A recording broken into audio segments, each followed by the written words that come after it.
आज म पहिलो कुरा त यो 2077 सालको यो साउनी संक्रान्तिको दिनको सबैलाई शुभकामना दिन चाहन्छु र आज म भाइ बहिनीहरूलाई यो नेपालको इतिहास अन्तर्गत राणाकालीन अवस्थाबारे अथवा राणाकालीन सम्बन्धी चाहिँ जानकारी गराउँदैछु है। अब सुन्नुहोस्, राणाकाल भन्नाले वास्तवमा नेपालको इतिहासमा के बुझिन्छ भन्दा जङ्गबहादुर कोत पर्व पश्चात अथवा 1903 असोज 2 गतेपछि नेपालका प्रधानमन्त्री बने। त्यसपछि 2007 साल फागुन 7 गते नेपालमा प्रजातन्त्र आउनुभन्दा अगाडिको समय अथवा 104 वर्षसम्मको जुन अवधि छ, 1903 असोज 2 गते अथवा कोत पर्व पश्चात जङ्गबहादुर नेपालका प्रधानमन्त्री बने। त्यसपछि नेपालमा प्रजातन्त्र अथवा डेमोक्रेसी आउनुभन्दा अगाडिको समयलाई राणाकाल भनेर के हो चिनिन्छ हैन। र खास रूपमा जङ्गबहादुर कुँवरबाट चाहिँ यो राणाकालको चाहिँ के हो सुरुवात भएको हो। र साँच्चै भन्यो भने जङ्गबहादुर 1905 जेठ 9 गते है तत्कालीन राजा सुरेन्द्रबाट राणा उपाधि प्राप्त गरिसकेपछि 2007 साल फागुन 7 गतेसम्मको अगाडिको 104 वर्षको जुन अगाडिको जुन टाइम अथवा पिरियडलाई नेपाली इतिहासमा राणाकाल भनिन्छ। र राणाको अर्थ वास्तवमा के हो भन्दा चाहिँ बाबु साहेब है। राणाको अर्थ के हो? बाबु साहेब।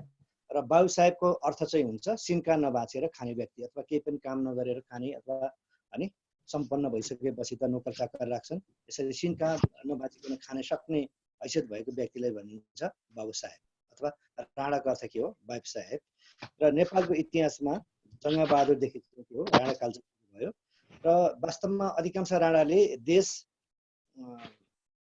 र जनताका लागि भन्दा पनि उनीहरूले आफ्नो लागि मात्रै के गरे बनाउनमा समय खर्चिए। त्यसो हुनाले राणाकालमा खासै नेपालमा त्यति साह्रो प्रगति भएको चाहिँ देखिँदैन है। ठुल्ठुला भवन बन्नु बाहेक खासै त्यस्तो प्रगति गरेको देखिँदैन। र 104 वर्षसम्म चाहिँ नेपालमा राणाकाल चाहिँ को अवस्था थियो है।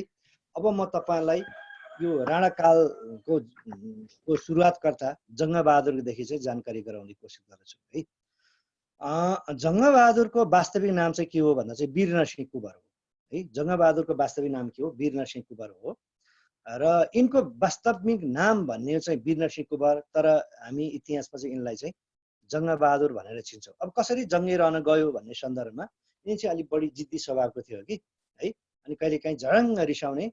अन्ततः यिनको मामा माधव सिंह थापा, यिनी नेपालका प्रधानमन्त्री हुन्, माधव सिंह थापाले चाहिँ यिनलाई चाहिँ जङ्गे भनेर राखेको। अन्ततः यिनको नाम चाहिँ जङ्गबहादुर हुन गयो। वास्तवमा यिनको वास्तविक नाम चाहिँ वीरनरसिंह कुँवर है। अब म तपाईँलाई जङ्गबहादुरदेखि अन्तिम राणा प्रधानमन्त्री मोहन शमशेरसम्म चाहिँ जानकारी गराउने कोसिस गर्छु है। भनेको राणाकालको संस्थापक हो जङ्गबहादुर राणा। यिनको वास्तविक नाम के रहेछ? वीरनरसिंह कुँवर है। र यिनको बाबुको नाम चाहिँ बालनरसिंह कुँवर। बालनरसिंह कुँवर चाहिँ तत्कालीन समयमा रणबहादुर शाहको अङ्गरक्षक थिए है। र यिनको आमाको नाम चाहिँ रक्षा कुमारी अथवा गणेश कुमारी अथवा बालनरसिंह कुमारीको दुईटा पत्नी मध्येमा चाहिँ कान्छी पत्नीको चाहिँ जेठो छोरा हुनुको भन्दा जङ्गबहादुर। अब म तपाईँलाई के जानकारी गराउँछु भने भाइ बहिनीहरूले ट्याक्क लेख्नुहोस् है। जङ्गबहादुर भनेर लेख्नुहोस्।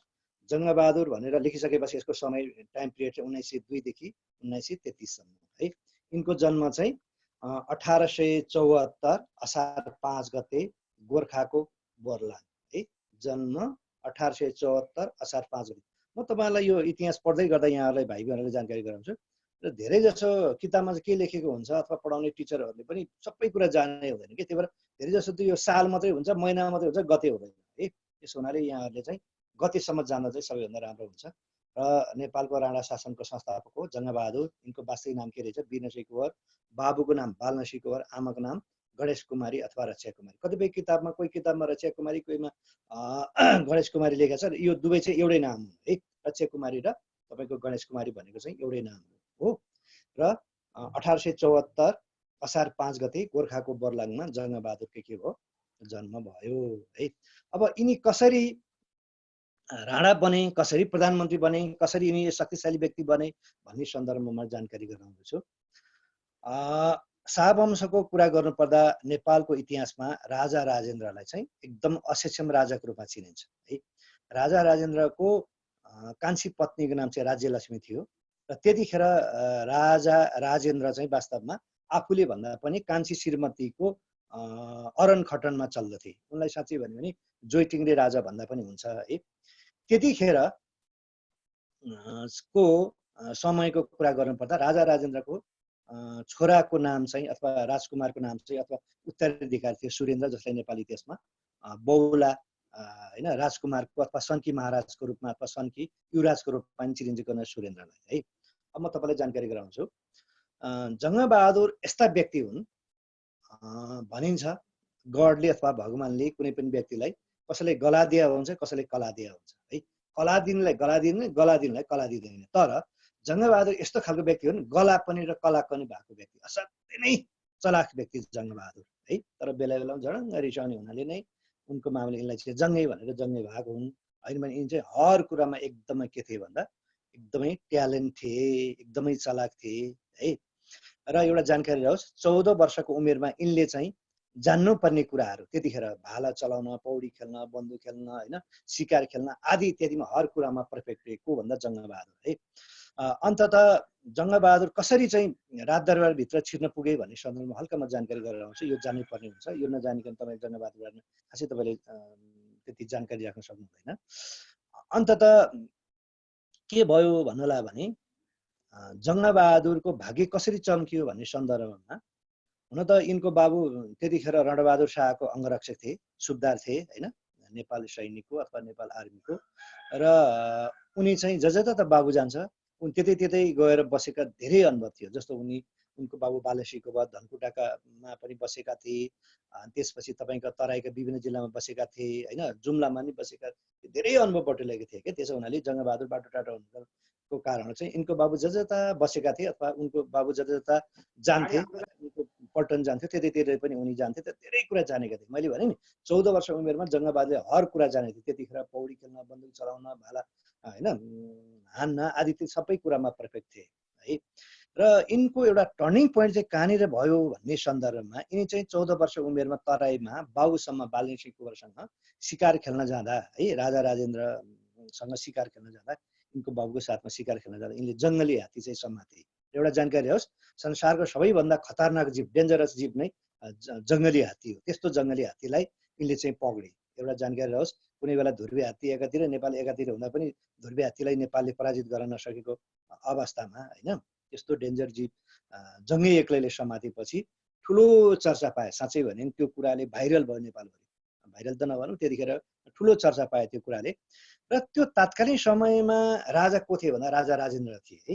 राजा राजेन्द्रलाई चाहिँ तपाईँको दुईटा कुराले एकदम विचलित बनाइरहेको थियो। एउटा कुरा हो उनको छोरा उत्तराधिकारी भनौँ न राजकुमार सुरेन्द्र, तलाइ नसक्नु व्यक्ति सन्की महाराज, जे भन्यो जे नै वस्तु चाहिँ उसको अगाडि चाहिँ पुर्याइदिनु पर्ने। जस्तो उसलाई आँप खान मन लाग्यो भने आफै पुर्याइदिने, सुन्तला खान मन लाग्यो भने सुन्तला, अथवा उसले जे भन्यो त्यति कुरा पुर्याइदिनु, त्यस्तो खालको सन्की युवराज थिए सुरेन्द्र। त्यो कुराबाट एकदम विचलित थिए राजा राजेन्द्र। अर्को चाहिँ उनी आफै भन्दा पनि उनको कान्छी महारानीद्वारा चाहिँ शासन सञ्चालित थियो। अनि र त्यतिखेर चाहिँ एउटा कुरा के थियो भन्नलाई भने राजा राजेन्द्रको खासै त्यसको उनको चाहिँ मूल्य थिएन कि होइन, राजा राजेन्द्र खासै त्यस्तो अस्तित्व थिएन। अनि त्यसो हुनाले त्यस्तो अवस्थामा चाहिँ राजा राजेन्द्रलाई चाहिँ के लाग्यो भन्नलाई भने यस्तो एकदमै चलाक मान्छे होइन, एकदमै साहसी व्यक्तिलाई यदि मेरो छोरोको एडिसी अथवा अङ्गरक्षक बनायो भने चाहिँ मेरो छोरोले जे भन्छ त्यो चाहिँ फरमाइस पुरा गरिदिन सक्ने एकमात्र मान्छे चाहिँ जङ्गबहादुर हो भन्ठानेर राजा राजेन्द्रले जङ्गबहादुरलाई के गरे भन्दा चाहिँ सुबेदारको पद दिएर चाहिँ दरबारमा के गयो भित्र्याए। वास्तवमा जङ्गबहादुरको टर्निङ पोइन्ट भनेको यही हो। अन्ततः जङ्गबहादुर दरबारभित्र प्रवेश गरिसकेपछि उसले 6-7 महिनामा धेरै कुरा जाने। उतै निकै चलाक थिए, को मान्छेसँग सम्पर्क गर्नुहुन्छ, सम्पर्क गर्नुहुन्न, कसलाई साथ दिनुपर्छ, साथ दिनु पर्दैन, कोसँग सङ्गत गर्दा राम्रो हुन्छ भन्ने कुरा जानिसकेका थिए। अन्ततः उनी यतिसम्म बाठा थिए कि केही समयपछि आफ्ना भाइहरूले पनि, जङ्गबहादुरका 6 जना भाइहरू थिए, ती भाइहरूलाई पनि उनले चाहिँ दरबारभित्र प्रवेश गराए है। त्यसपछि त्यतिखेर के थियो भनेर नै राजा राजेन्द्र एउटा असाध्यै खड्केको कुरा चाहिँ जहिले पनि उनको कान्छी महारानीबाट शासन सत्ता चलाएको थियो वास्तवमा भनेर हामी भनिसक्यौँ। अनि राज्य लक्ष्मीले चाहिँ राजा राजेन्द्रलाई के भन्थ्यो भने जहिले पनि त्यतिखेरको एकदम जल्दा बल्दाका सैनिक अधिकृत जसको नाम हो गगन सिंह खवास, जो चाहिँ राज्यलक्ष्मीको विशेष सम्बन्ध थियो। साँच्चै भन्यो भने प्रेमी थियो भन्दा पनि केही फरक पर्दैन है।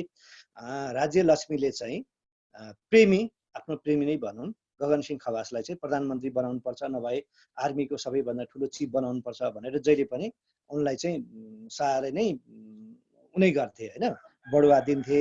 यो कुराले साह्रै विचलित थिए र आफ्नो अब पत्नीको अब प्रेमीलाई प्रधानमन्त्री दिने अथवा सैनिकको ठुलो पदवी दिने कुरो त आउँदैन थिए।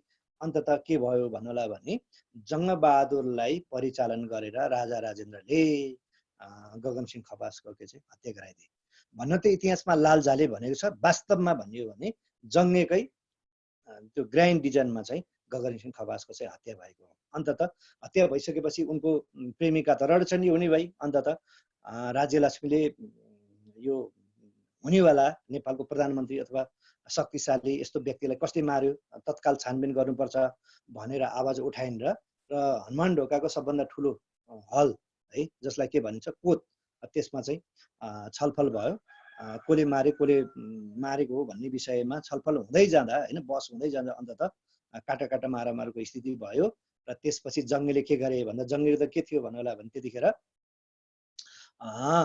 आफ्नो भाइहरू पनि प्रवेश गराइसकेका थिए दरबारमा। अन्ततः होइन, उनका थुप्रै आफन्त बनाइसकेका थिए। अन्ततः जङ्गेद्वारा तपाईँ 42 जना मारेको माध्यममा अधिकांशलाई जङ्गले छप्काए है, जङ्गेको भाइहरू मिलेर छप्काए। र त्यही काण्डपछि जङ्गबहादुर नेपालको प्रधानमन्त्री बने। कहिले भन्दा 1903 असोज 2 गते, जसलाई नेपाली इतिहासमा के नामले चिनिन्छ भन्दा कोत पर्व। भनेको राणा शासनको सुरुवातै वास्तवमा कोत पर्वबाट भयो है। भनेको 1903 असोज 2 गते नेपालमा कोत पर्व भएर अन्ततः राजा राजेन्द्रले जङ्गबहादुरलाई नेपालको प्रधानमन्त्री दिन के बाध्य भए। अब हामीलाई सोध्न सक्छ नेपालमा कोत पर्व कहिले भएको थियो भन्दा 1903 असोज कति गते, 2 गते। त्यतिखेर नेपालका प्रधानमन्त्री को थिए भन्दा फतेजङ शाह थिए है। अन्त फतेजङ शाह पनि त्यही कोत पर्वमा मुला काटिए। अन्ततः के भयो, प्रधानमन्त्रीको खाली भयो। अन्ततः राजा राजेन्द्रले दबावमूलक जङ्गबहादुरलाई नेपालको प्रधानमन्त्री बनाउन के हो विवश भए। त्यसपछि जङ्गबहादुर के हो शक्तिशाली हुँदै गए।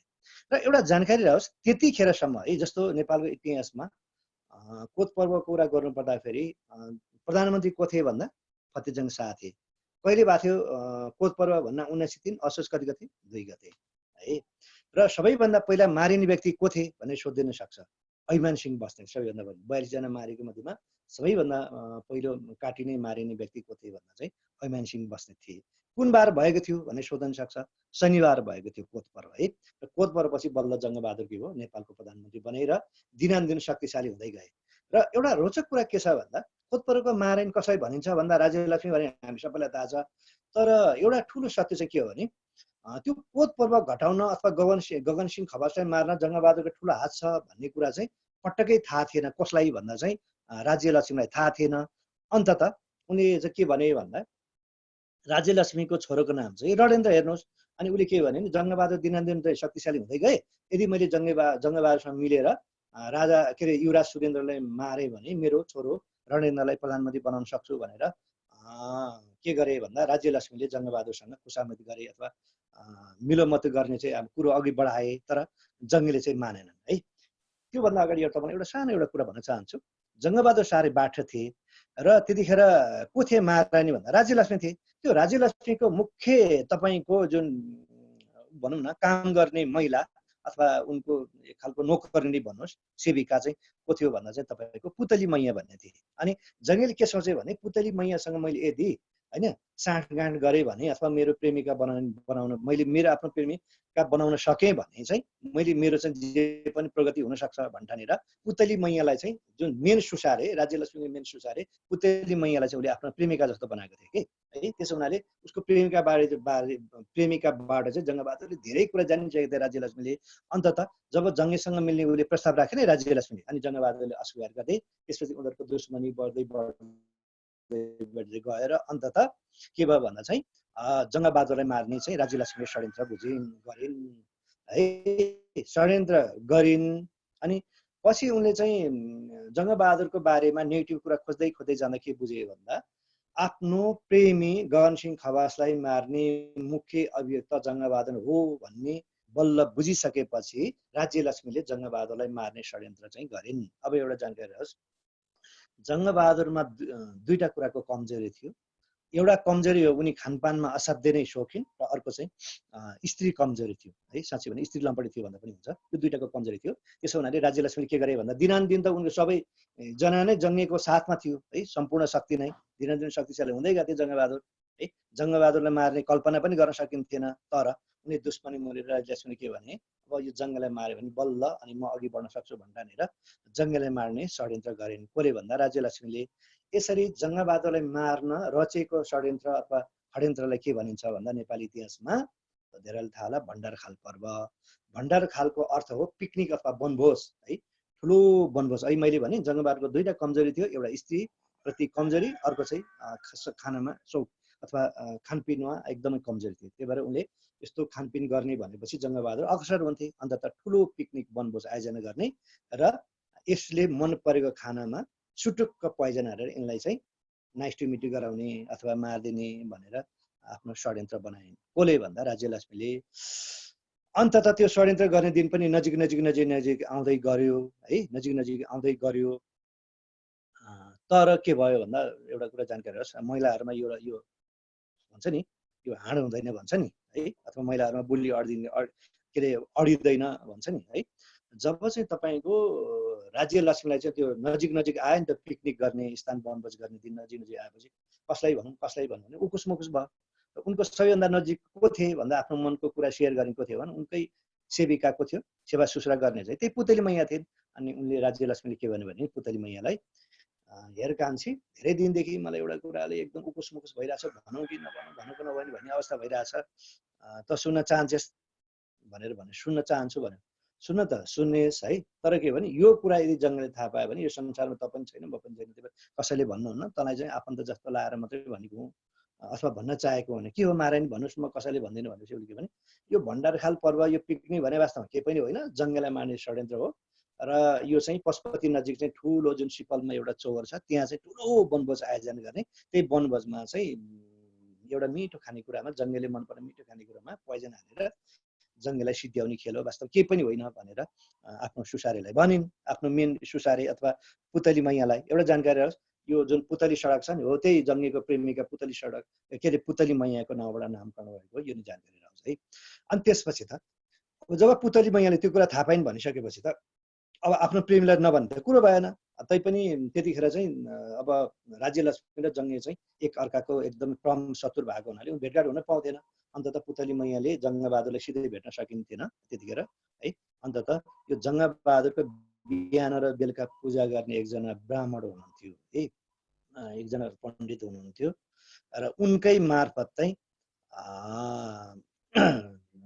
पुतली मैयाले त्यो कुरा चाहिँ जङ्गलाई भन्न लगाइन् होइन। वास्तवमा यो पिकनिक सिक्निक केही पनि होइन, यो तपाईँ यो मर्न पनि सक्नुहुन्छ, त्यो त सचेत हुनु होला भनेर यसरी आफ्नो पुजारी मात्र जङ्गले आफ्नो त्यो कुराको बारेमा चाल पाएर अन्ततः के गरे भन्दा जङ्गबहादुरले पिकनिक आउने दिन भन्दा अगाडि झन् अरूलाई उचाले है, म अझै पिकनिकमा सोकिन्छु, यो गरेको एकदम राम्रो हो र म प्रधानमन्त्रीको तर्फबाट के कति सहयोग र साथ चाहिन्छ म पूर्ण रूपमा सहयोग गर्न चाहन्छु भनेर अझ त्यो कुरालाई उचाले है। त्यो जुन वनभोज भण्डारखाल पर्वलाई अथवा वनभोज गर्ने पिकनिक गर्ने जुन कार्यक्रम अझ उनले एकदमै सभ्य र भव्य तरिकाले बनाउनु पर्छ भन्ने भित्रभित्र उचाले है, उचाले र अन्ततः उसलाई चाहिँ राम्ररी थाहा थियो यो मलाई मार्ने षड्यन्त्र हो भनेर उनले के गरे भन्दा आफ्नो मतियारलाई चाहिँ आफ्नो फेभरवाला सैनिकहरूलाई त्यो पिकनिक हुनुभन्दा अगाडि चाहिँ हात हतियार लिएर जानुपर्छ भनेर सुझाए होइन।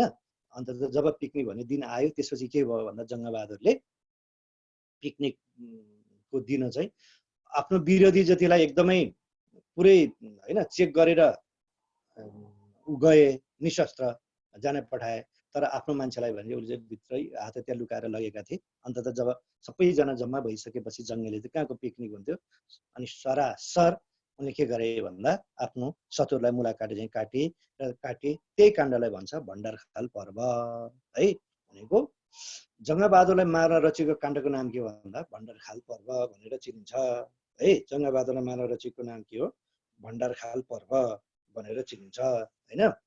यो कहिले भएको थियो भन्दा 1903 कार्तिक 12 गते भएको थियो है। त्यसपछि झन् जङ्गबहादुर के हो एकदम सर्वे सक्रिय भयो। म तपाईँलाई एउटा कुरा जानकारी गराउँछु। यसरी जङ्गबहादुर शक्तिशाली हुँदै हुँदै हुँदै गइसकेपछि त्यतिखेर को थियो राजा राजेन्द्र थियो। तर राजा राजेन्द्र भन्दा पनि शक्तिशाली को थियो भन्दा राज्यलक्ष्मी पनि दिएन। अन्ततः त्यसै सन्दर्भमा एउटा के भयो भन्दा राजा राजेन्द्रले अब जङ्गबहादुर एकदम शक्तिशाली हुँदै गयो, कुनै दिन चाहिँ मलाई पनि मारेर यो नेपालको राजा हुनु बेर मान्दैन भनेर उनी चाहिँ भारततिर गए है। र कुनै त्यस्तो मौका ताक परेर जङ्गलाई चाहिँ जेलमा हाल्नुपर्छ भन्नेको मौका चाहिँ उनी चाहिँ प्रतीक्षामा बसिरहे। र के भयो भन्नलाई भने त्यसै समय ताक चाहिँ भण्डारखाल पछि भनौँ न, भण्डारखाल पछि कोत परेपछि जङ्गबहादुर के भयो, नेपालको सरिसभा प्रधानमन्त्री भयो।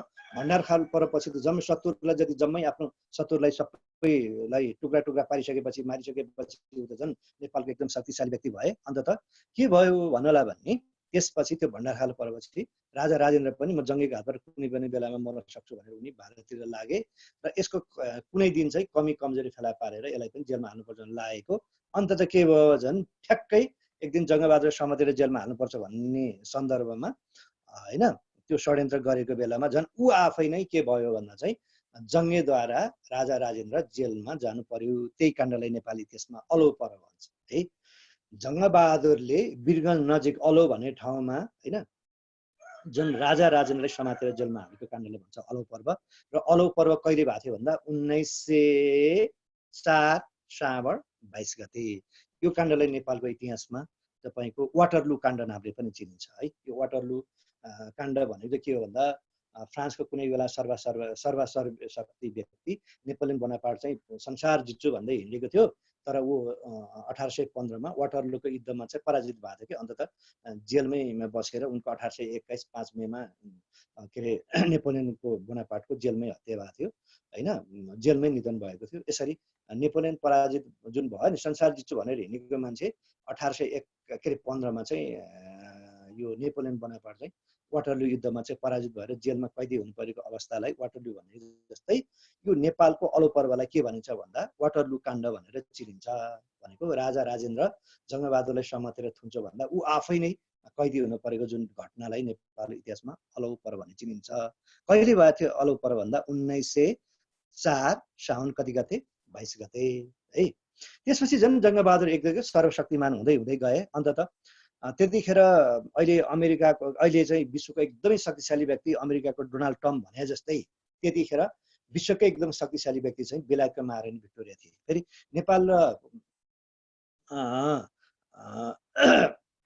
बेलायतको सम्बन्ध त त्यतिखेर हाम्रो दौत्य सम्बन्ध भइसकेको थियो। अन्ततः बेलायतको महारानी भिक्टोरियाले पनि जङ्गीको बारेमा धेरै चर्चा परिचर्चा सुनिन् र एउटा दन्त्य कथाको लोकनायक जस्तै ठानिन्। रानी भिक्टोरियाले पनि उसलाई पनि भेट्ने इच्छा भयो। अन्ततः रानी भिक्टोरियाले जङ्गबहादुरलाई के गरे भन्दा त यदि बेलायत भ्रमण गर्ने इच्छा छ भने आउन सक्छस् भनिसकेपछि जङ्गबहादुर विक्रम सम्वत 1906 देखि 7 सम्म 1 वर्ष बेलायत भ्रमण गरे। अथवा विदेश भ्रमण गर्ने सबैभन्दा पहिलो नेपालको प्रधानमन्त्री को भन्दा जङ्गबहादुर हुन्। उनी 1906 देखि 1907 सम्म चाहिँ बेलायत भ्रमण गरेका थिए है। र बेलायत भ्रमण गर्न गएर र त्यतिखेर नेपालको कायम प्रधानमन्त्री को थिए भन्दा बमबहादुर राणा थिए। अथवा बमबहादुर राणालाई नेपालको माइला प्राइम मिनिस्टर भनेर पनि चिनिन्छ। जङ्गबहादुरको माइला भाइ भएको हुनाले यसलाई चाहिँ उनलाई चाहिँ नेपालको इतिहासमा राणाकालको इतिहासमा माइला प्राइम मिनिस्टर भनेर चिनिन्छ। अन्ततः 1907 देखि 1907 सम्म जङ्गबहादुर बेलायतको भ्रमणमा गए है। र एउटा जानकारी रहोस्, साँच्चै भन्यो भने जङ्गबहादुर बेलायत भ्रमण गइसकेपछि नेपालमा आधुनिक सुरुवात भएको भन्दा पनि फरक पर्दैन। हुन चाहिँ नेपालको आधुनिक इतिहास 1825 अथवा पृथ्वीनारायण शाहले काठमाडौँ जितिसकेको अथवा कान्तिपुर जितिसकेको युगलाई मानिन्छ। तथापि साँच्चै भन्यो भने नेपालको खाँटी कुरा गर्ने हो भने नेपालको आधुनिकता चाहिँ जङ्गबहादुर बेलायत भ्रमण गरेर नेपाल फर्किसकेको युगलाई चाहिँ नेपालमा चाहिँ आधुनिकता सुरुवात भयो भन्दा फरक परेन है। जङ्गबहादुर बेलायत भ्रमणमा गए 1906 देखि 7 सम्म है। एकदमै है जङ्गबहादुर साह्रै बाटोडाटो मान्छे। अनि बेलायत भ्रमण जाँदा थुप्रै मान्छे है, साँच्चै भने 40-42 जना मान्छेहरू लिएर गए। तपाईँको साथमा चाहिँ आफूलाई बाहिरको खानेकुरा खान्थेन, दाल चामल यतिसम्म कि दुध दिने गाई पनि यतैबाट बोकेर लगेका जङ्गबहादुर है। त्यसपछि जङ्गबहादुर पुगे। फेरि एउटा कुरा जानकारी, त्यतिखेर अब हवाई जहाजमा जान्थेन, पानी जहाजमा जाँदाखेरि इन्डियामा जानै 5-7 दिन लाग्यो होइन, जाने 3 महिना आउने 3 महिना हो। वास्तवमा साँच्चै भन्यो भने जङ्गबहादुरको बेलायत भ्रमण चाहिँ बेलायत भ्रमणमा जाँदा उनी नजिक फ्रान्स पनि भ्रमण गरेका थिए। बेलायत भ्रमण चाहिँ 90 दिन, फ्रान्सको भ्रमण चाहिँ 40 दिन हो है। तर बाटोमा आउन जान चाहिँ यो जानै 30-35 दिन, आउने 30-35 दिन चाहिँ लाग्यो होइन। साँच्चै भन्यो भने जङ्गबहादुर बेलायत भ्रमणमा बेलायत चाहिँ 90 दिन बसेको र 40 दिन चाहिँ फ्रान्स भ्रमण चाहिँ गरेका हुन् है। त्यसपछि जङ्गबहादुरको बारेमा चाहिँ संसारमा अनौठो अनौठो एउटै दन्ती कथाको लोकनायक जस्तो एकदमै होइन धेरै कुरा सुनेका थिए। र त्यतिखेर मैले भने नि अहिलेको सर्वशक्तिमान के भन्छ अमेरिकाको राष्ट्रपति डोनाल्ड ट्रम्प भने जस्तै तत्कालीन समयमा बेलायतका महारानी भिक्टोरिया थियो। र एउटै जानकारी हो, संसारमा भिक्टोरिया जस्तो शक्तिशाली महारानी अहिलेसम्म कोही पनि हुन सकेको छैन है। त्यस्तोको निमन्त्रणामा चाहिँ जङ्गबहादुर बेलायत पुगे 1906 देखि 7 1 वर्ष है। जङ्गबहादुरको भव्य स्वागत भयो त्यहाँ है बेलायतमा। र एउटा जानकारी होस्, जङ्गबहादुरको जस्तो जुन रवाफिलो भ्रमण अहिलेसम्म कुनै राजा महाराजा राष्ट्रपति प्रधानमन्त्री पनि बेलायत भ्रमण गरेका छैन है। अनि जङ्गबहादुर कस्तो थियो भन्नु होला भने एकदमै दूरदर्शी प्रधानमन्त्री थियो भन्दा पनि फरक परेन। र एकदमै जाँदाखेरि तपाईँको आफ्नो नजिकका मान्छे भन्दा पनि हरेक क्षेत्रको विशेषज्ञलाई ल्याएका थिए। कोही इतिहासको क्षेत्रको, संस्कृतको क्षेत्रको होइन, अथवा ज्योतिष क्षेत्रको, भूगोलको क्षेत्रको यस्ता व्यक्तिले लिएर गएका थिए। र उनी चाहिँ यस्तो गरेर छाती फुल्याएर अगाडि हिँड्थे, पछि पछि चाहिँ उनका त्यो विज्ञहरू हिँड्थे है। भव्य स्वागत भयो। त्यसपछि उसले जिल्ल परेर बेलायतीहरू है अघि अघि तपाईँको उनी हिँड्ने, पछि पछि चाहिँ 24 घन्टा चाहिँ उनका विशेषज्ञ हिँड्ने। बेलायतीहरू छक्क परेछ, अगाडि अगाडि कुखुराकोमा, पछि पछि कुखुराको चल्ला जस्तो छक्क परेछ। त्यसै त जङ्गबहादुरको बारेमा धेरै कुरा सुनेर छक्क परेको बेलायतीहरू उनको त्यो रवैया देख्दा छक्क परेछ है। एउटा जानकारी रहोस्, त्यो जङ्गबहादुरलाई 1906 मा बेलायतमा स्वागत गर्दाखेरि एउटा राम्री अङ्ग्रेजी युवती पनि उनलाई स्वागत गर्न आएका थिए है। मैले भने जङ्गबहादुरको दुईटा कमजोरी थियो, एउटा खानपिन, अर्को स्त्रीप्रतिको कमजोरी। त्यसपछि त्यो बेला त्यो स्वागत समारोह सकिसकेपछि जङ्गबहादुरले त्यो भनेछन् राज दरबारका उहरूलाई भनौँ न, त्यो आयोजक मण्डललाई, यो असाध्यै राम्री यो अङ्ग्रेजी युवती को हुन्, यो दरबारभित्र हो कि बाहिरको हो भनेर सोद्धाखेरि यो बाहिरको हो, दरबारभित्रको होइन भनेपछि उसले के भने जङ्गबहादुरले यो युवतीलाई म बेलायतमा रहन्जेल चाहिँ म राख्छु, कति पैसा चाहिन्छ भनेर आएको। त्यो जमानामा 2 लाख स्टर्लिङ पाउन्ड तिरेर आफ्नो रखौटी जस्तै जङ्गबहादुरले बनाएको थियो भनेपछि बेलायतीहरू छक्क परेछ। होइन यो नेपाल भने जस्तो नेपाल हामीभन्दा पनि धेरै धनी छ कि हो, एउटा युवतीलाई यति पैसा खर्च गर्न सक्छ भनेर जङ्गबहादुर को बारेमा बेलायतीहरूले त्यसो भनेका थिए है। र यो चाहिँ कुनै किंवदन्ती कुरा होइन, यो चाहिँ एकदमै खाँटी कुरा हो। र त्यो युवतीको नाम थियो तपाईँको लाउरा बेल भन्ने युवतीलाई जङ्गबहादुरले बेलायतको भ्रमण जाँदा आफ्नो रखौडी जति बनाएका थिए 2 लाख स्टर्लिङ पाउन्ड तिरेर है। यस्ता कुरा थुप्रै किंवदन्ती पाइन्छ। र जङ्गबहादुरले के त्यसपछि जङ्गबहादुर बेलायत भ्रमण फर्केर आयो। अब हामीलाई प्रश्न सोध्न सक्छ तपाईँहरूलाई, जङ्गबहादुर बेलायत भ्रमण जाँदा अन्य कुन 2 देशको पनि भ्रमण गरेका थिए भन्दा एउटा फ्रान्स, एउटा चाहिँ इजिप्ट है। त्यसपछि मैले भने नि त्यसपछि बेलायत नजिकैको फ्रान्सको पनि 40 दिन चाहिँ भ्रमण गरेका थिए जङ्गबहादुरले। त्यसपछि फर्कँदाखेरि चाहिँ पानीजामा फर्कँदाखेरि मिस्र अथवा इजिप्ट भएर फर्केर आएका थिए को भन्दा जङ्गबहादुर है। अब जङ्गबहादुरले बेलायत भ्रमण गरिसकेपछि के सुधार ल्याए? थुप्रै सुधार ल्याए। मैले भने साँच्चै भने नेपालमा आधुनिक काल सुरुवात भएकै वास्तवमा जङ्गबहादुरको बेला गर्नुपर्छ। जङ्गबहादुरको कुरा गर्नुपर्दा जङ्गबहादुर बेलायतबाट फर्केपछि आफ्नो भव्य दरबार बनाए। अब हामीलाई सोध्न सक्छ जङ्गबहादुर बस्ने दरबारको नाम के भन्दा थापाथली दरबार है, जुन अहिले तपाईँहरू जुन पढ्दै हुनुहुन्छ नि त्यही नजिक भनौँ न, त्यो अहिले राष्ट्र ब्याङ्क छ नि हो, राष्ट्र ब्याङ्कको जुन तपाईँहरूको ठ्याक्कै अपोजिट यो डिक्यानको अपोजिट जुन राष्ट्र ब्याङ्क छ हो, त्यहीँनिर चाहिँ थापाथलीमा चाहिँ जङ्गबहादुरको दरबार थियो। हामीलाई सोध्न सक्छ जङ्गबहादुरले आफ्नो बस्नको लागि बनाएको दरबारको नाम थियो थापाथली दरबार है। त्यो पनि भव्य रूपमा बनाए। र नेपालमा कोट लाउने सबैभन्दा पहिलो व्यक्ति नै जङ्गबहादुर हो। नेपालमा कोट प्यान्ट लाउने पहिलो व्यक्ति नै जङ्गबहादुर हो है। उताबाट धेरै कुरा सोच गरेर ल्याए जङ्गबहादुरले। जस्तो नेपालमा प्रेस ल्याउने, गिद्धे प्रेस ल्याउने है, 1809 मा उनले गिद्धे प्रेस ल्याए पनि उनी नै हुन्। नेपालमा एकदम जर्सी गाई जसको साँडे ल्याउने व्यक्ति नै जङ्गबहादुर। धेरै कुरा सुधार गरे। र एउटा जानकारी होस्, त्यो बेलायत भ्रमणमा जाँदा जङ्गबहादुरलाई एउटा खट्केको कुरा के रहेछ भनेर एउटा तपाईँलाई जानकारी रमाइलो एउटा कहानी छ। जङ्गबहादुर बेलायत भ्रमण गएपछि उनलाई त्यस्तो भव्य एउटा रात्रि भोज पनि दियो हो। रात्रि भोज दिएपछि र एउटा जानकारी रहोस्, जङ्गबहादुर वास्तवमा चाहिँ फेरि के हुन्, अनपढ व्यक्ति हुन् है, ल्याप्चे भन्छ नि, अनपढ व्यक्ति हुन्। उनलाई न अङ्ग्रेजी बोल्न आउँथ्यो न आदि कुरा आउँथ्यो, तर एकदमै समय र परिस्थिति ख्याल राखेर साह्रै दूरदर्शी थिए, एकदमै बाटाटाटा थिए है। त्यो रात्रि भोजमा चाहिँ त्यो बेलामा बेलायतको एकदम चर्चित गीतहरू बजाइयो एकदम है। त्यसपछि त्यो जुन रात्रि भोजमा जङ्गबहादुर चाहिँ परिस्थिति अनुसार आफूलाई चलाउन सक्थे कि रात्रि भोजमा एकदम झुमेर नाचे अङ्ग्रेज उहरू अधिकृतहरू होइन, हाकिमहरू। त्यसपछि जङ्गबहादुर त्यही पनि त्यो जङ्गबहादुर पनि बुझे पनि नबुझे पनि तपाईँको त्यो सङ्गीतमा मजाले झुमेर गरेर बसेछ। अनि नजिकै भइरहेका दुईजना अङ्ग्रेज जनरलहरूलाई अचम्म लागेछ।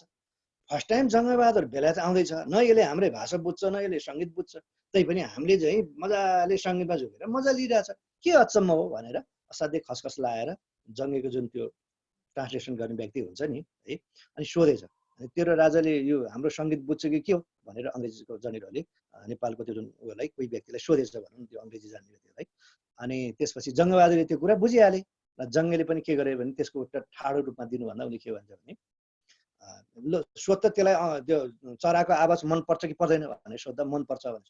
उसो मनपर्छ भनेपछि चराको आवाज त्यसले बुझ्छ कि बुझ्दैन फेरि सोध भनेर बुझ्दैन हजुर भन्छ। हो मलाई पनि सङ्गीत भनेको यही हो भनेर पुरै कुटनैतिक चाहिँ उसले चाहिँ के हो जवाफ दिएछ। त्यसपछि हो न हो जङ्गबहादुर संसारकै सबैभन्दा विद्वान जस्तो मान्छे ठानेछ अङ्ग्रेजले। त्यसरी थुप्रै जङ्गेको बारे किंवदन्ती छ। मैले भने जङ्गबहादुर जस्तो जुन बेलायत भ्रमणको रवाफिलो भ्रमण अहिलेसम्म कुनै राजा महाराजा प्रधानमन्त्री राष्ट्रपति गरेको छ है। त्यसपछि धेरै सुधार गरे जङ्गले है नेपालमा।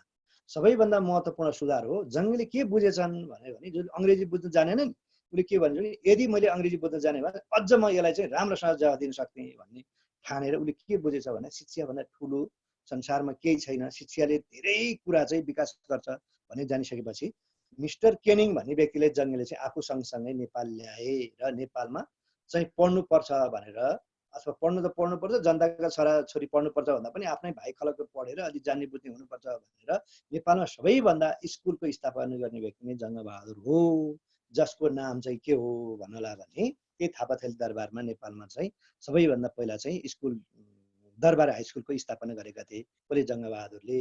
कहिले भन्दा 1910 असोज 27 गते नेपालमा सबैभन्दा पहिलो स्कुल खोल्ने व्यक्ति नै आधिकारिक रूपमा चाहिँ आधुनिक स्कुल खोल्ने व्यक्ति नै को भन्दा जङ्गबहादुर।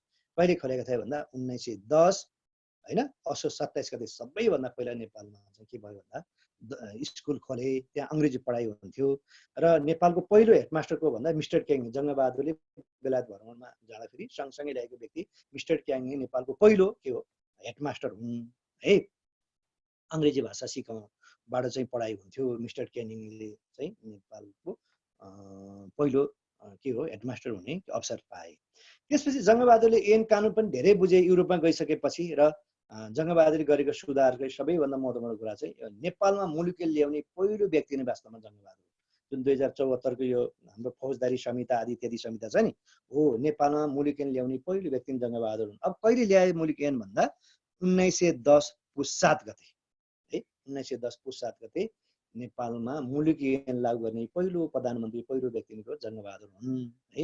र सामान्यतया त्यो मुलुक ऐनमा के थियो भन्नुला भने सामान्यतया चाहिँ जस्तो तपाईँको यो जुवा खेलेर तास खेलेर बिग्रिन्छ भनेर जङ्गबहादुरले तिहारको दिन चाहिँ 11 दिन, तिहारको समयमा चाहिँ 11 दिन चाहिँ जुवा खेल्न पाउने चाहिँ प्रावधान गरेको थियो। 11 दिनसम्म खेल्न पाइन्थ्यो, अरू दिन चाहिँ खेल्न पाइन्थ्यो। यसै गरी अनि जस्तो सती प्रथाको साँच्चै भने चन्द्र शमशेरले निर्मूल गरे भन्दा पनि यसको उठान गर्ने पहिलो व्यक्ति वास्तवमा जङ्गबहादुर हुन्। जङ्गबहादुरले के गरे भन्दा यदि कसैको लोग्ने मर्यो भने उसको पत्नी 15 वर्षको भन्दा मुनि छ भने ऊ सती जान पर्थेन, अथवा उनको बच्चा बाल बच्चा 10 वर्षको छ भने 10 वर्षभन्दा मुनिको छ भने सती जान पाइँदैन थियो भन्ने यस्तो खालका यो मुलुकी ऐन चाहिँ जङ्गबहादुर ल्याएका थिए र नेपालमा सबैभन्दा पहिला मुलुकी ऐन ल्याउने व्यक्ति को रहेछ जङ्गबहादुर हुन्। कहिले ल्याएका थिए भन्दा 1910 पुस 7 गते। त्यसपछि जङ्गबहादुर सर्वशक्तिमान हुँदै गए। त्यतिखेर चाहिँ नेपालका राजा चाहिँ को थिए भन्दा सुरेन्द्र थिए है। राजा राजेन्द्रलाई चाहिँ अलौ परेपछि कैदी बनाए जङ्गबहादुरले। नेपालका राजा को थिए सुरेन्द्र थिए। अनि त्यतिखेर राजाहरू कहाँ बस्थे भन्दा तपाईँ हनुमानढोका दरबारमा बस्थे र तपाईँको त्यसपछि जङ्गबहादुर बेलायत भ्रमणमा फर्केर आइसकेपछि थुप्रै नेपालमा विकासको कार्य गर्दै जाँदाखेरि त्यही सन्दर्भमा जङ्गबहादुर चाहिँ तत्कालीन राजा सुरेन्द्रलाई भेट्न भनेर कहाँ गए भन्दा हनुमानढोका गए र त्यतिखेर सुरेन्द्रले के गरिरहेको रहेछ भन्नलाई भने त्यो शिरपेश लाएर मतलब त्यो राज्याभिषेक हुँदाखेरि जुन लाइन छ नि पहिरन लाइन छ नि राजाको पोसाक त्यो लाएर बसिरहेको रहेछ, जुन शिरपेश लाएर बसिरहेको ठ्याक्क ढोकाबाट त्यो जुन शिरपेश चाहिँ झलल्ल देखेकोले जङ्गबहादुरले अन्तत उनी यसो एकक्लै हेरिरहे है। किन भन्दा यो शिरपेश वास्तवमा मेरो टाउको हुनुपर्ने, यो त नाम मात्रको राजा है, म त त्यत्रो देश विदेश घुमेको, मैले जे भने त्यही जनताले मान्छ, म पो हो त यो देशको राजा, यो कहाँ यो राजा हो त, यसको टाउको शिरपेश त मेरो हुनुपर्ने हो, मेरो टाउको हुनुपर्ने हो। अथवा म पनि राजा हुन्छु भन्ने खालको त्योबाट उसले त्यो घटनाले उसलाई चाहिँ एक खालको प्रेरणा दियो है, मेरो टाउकोमा पनि सिर्पेज हुनुपर्छ भनेर। अन्तत अब उसले जे भने त्यही चल्थ्यो। जङ्गबहादुर साह्रै नै उनै थिए, शक्तिशाली व्यक्ति पनि थिए, एकदम चतुर्याई जान्न पनि उत्तिकै चलाक थिए है। अन्तत राजा सुरेन्द्रलाई भनेर जङ्गबहादुर 1913 साउन है, 1913 साउन 24 गते चाहिँ काँसकिरा लमजुङको सितिन महाराज भए है। म तपाईँलाई हल्का एउटा कुरा छुट्याउँछु, जानकारी गराउँछु। यही राजा सिर्पेजबाट नै, राजा सुरेन्द्रबाट नै जङ्गबहादुरले चाहिँ के गरे भन्दा 1905 जेठ 9 गते चाहिँ राणा उपाधि धारण गरेका हुन् है। राणाकालको संस्थापकको भन्दा जङ्गबहादुरले राणाको उपाधि कहिले प्राप्त गरे भन्दा सुरेन्द्रकै बाहुबलीबाट पञ्चछाप लगाएर 1905 जेठ 9 गते चाहिँ राणा उपाधि प्राप्त गरे है। त्यसपछि अहिले मैले भने नि त्यो बेला फर्केर आइसकेपछि के गरे भन्दा जङ्गबहादुरले चाहिँ काँसकिरा लमजुङको सितिन महाराज भए कहिले 1913 साउन 24 गते। उनले राणा उपाधि प्राप्त गरेको चाहिँ 1905 जेठ 9 गते। राणाको अर्थ बाबुसाहेब, बाबुसाहेब भनेको सिनको भाँचेर नखाने व्यक्ति है, जिन्दगीभर खुट्टा हल्लाएर खाने व्यक्ति भन्ने अर्थ लाग्छ। अनि जङ्गबहादुर सितिन महाराज कहिले भयो भन्दा 1913 साउन 24 गतेदेखि है। र त्यसपछि मैले भने जङ्गबहादुरको 6 जना दाजुभाइ थिए। त्यो मध्येमा हरेक दाजुभाइ अत्यन्तै चतुर, अझ त्योभन्दा पनि त्यो कान्छा भाइ धीर शमशेर महाचतुर थिए। अनि जङ्गबहादुरलाई के लाग्यो भन्दा सितिन महाराज विराज भए 1913 मा काँसकिरा लमजुङको है, टाउकोमा सिरपेज पनि भयो। अनि जङ्गबहादुरले के लागेको छ भने अब मैले कुन कुन होइन खुराफाती गरेर म यहाँ आइपुगेँ भने त मेरो भाइहरूलाई घाम जतिकै छर्लङ्ग थाहा छ। अब मेरो शत्रु त मैले सबै निम्त्या नै मारिसकेँ। अब मलाई कोबाट डर छ भन्दा मेरो दाजुभाइबाट डर छ, किन मैले लाएको खाएको मेरो जुन स्थान ग्रहण गरेको त भाइहरूलाई जम्मैलाई थाहा छ। र कुनै दिन चाहिँ मेरो भाइहरूले चाहिँ मलाई पनि मारेर स्थान ग्रहण गर्न बेर लाग्दैन भनेर जङ्गीले तत्कालै सोचेर के गरे भन्दा नेपालमा एक नेट प्रथा लागू गरे 1913 मा।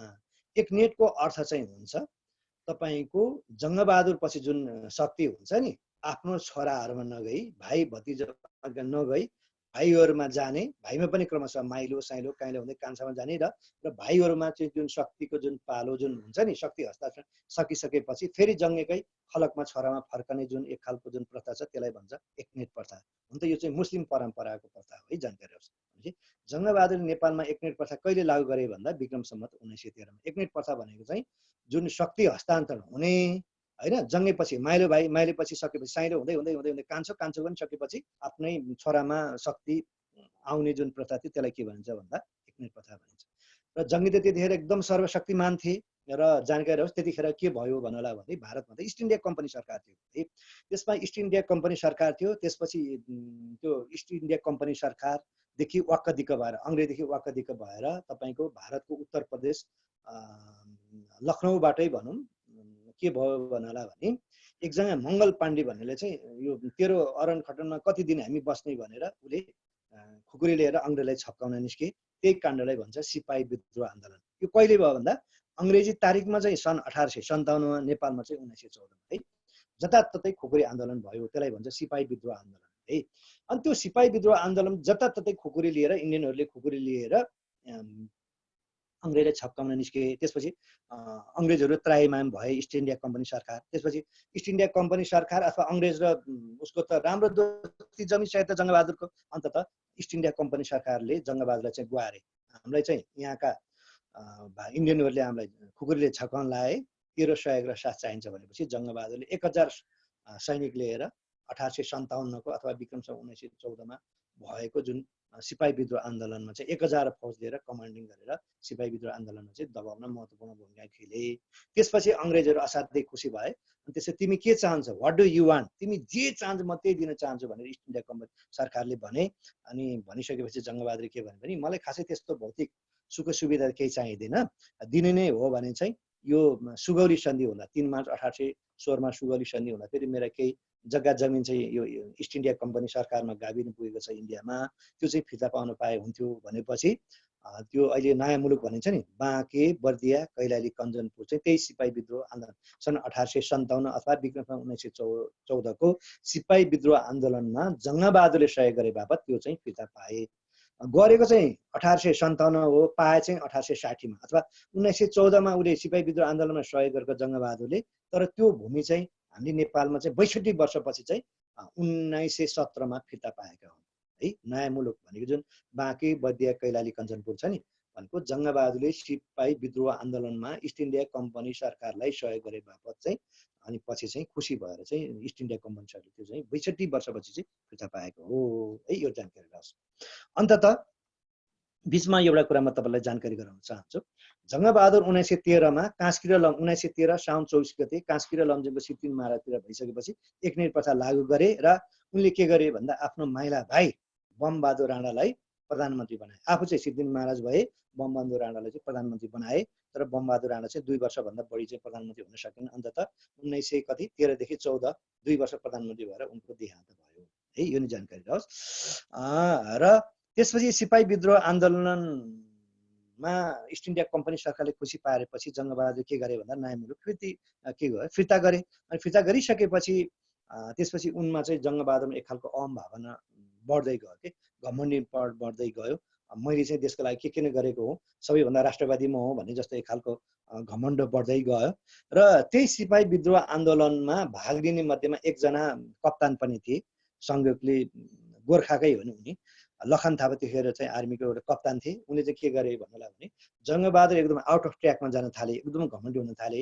यिनले जे कुरा गर्छन् यो एकदम उनले चाहिँ अनावश्यक कुरा बोल्यो भने यिनलाई चाहिँ लगाम पर्छ भनेर 35-36 जनाको एक खालको उनी जत्था तयार गरे। अथवा जङ्गबहादुरले जे कुरा चाहिँ गल्ती गर्छन् त्यसलाई चाहिँ सच्याउनु पर्छ भने एक खालको जत्था तयार गरे। अनि जङ्गबहादुरले के चाहिँ सोचे भने मेरो विरुद्ध तिमीहरू यसरी चाहिँ उ गर्ने लाग्ने, तिमीहरू मेरो परम शत्रु हौ भन्ठानेर जङ्गबहादुरले लखन थापालाई 1933 फागुन 2 गते तपाईँको यो गोर्खाको मनोकामना मन्दिरमा चाहिँ काटे, जसलाई नेपालको पहिलो के भन्छ शहीद मानिन्छ है।